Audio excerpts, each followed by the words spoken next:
یا 4 دن پہلے ان کے پیپرز کو انہوں نے ایکسیپٹ کیا الیکشن، انہوں نے ان کے خلاف پیپرز داخل کرائے، سب لوگوں کی کوشش کی جائے۔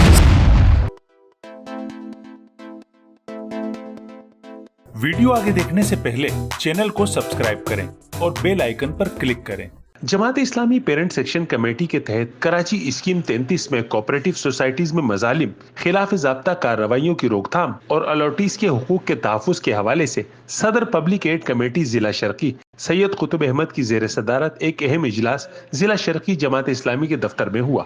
اجلاس میں Jamaat Islami parent section committee میں شامل تمام 25 سوسائٹیز کے نمائندوں نے شرکت کی۔ اس موقع پر سید قطب احمد نے صوبائی وزیر کوآپریٹیو اکرام اللہ دھاریجو سے ہونے والی ملاقات کی تفصیل سے ممبران کو آگاہ کیا۔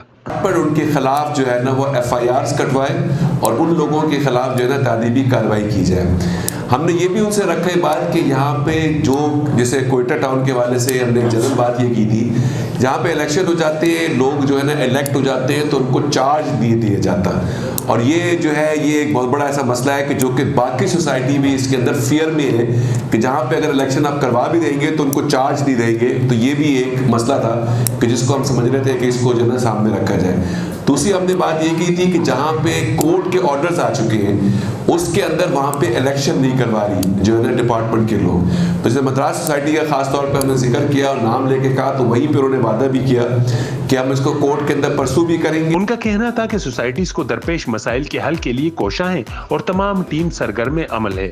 اس موقع پر عدنان شریف، حماد بھٹو، ظاہر احمد بھی موجود تھے۔ اجلاس میں شریک ممبران نے سوالات بھی کیے۔ اجلاس میں مدراس سوسائٹی میں الیکشن کے انعقاد اور کوئٹہ ٹاؤن کی پرانی مینجمنٹ سے اختیارات نئی انتظامیہ کو منتقل کرانے پر الاٹیز نے پبلک ایڈ کمیٹی کی کاوشوں کو سراہا۔ پبلک ایڈ کمیٹی کی جانب سے الاٹیز کو مبارکباد بھی دی گئی۔ کیمرہ مین رضوان علی کے ساتھ قمر الرحمان، جسارت نیوز، کراچی۔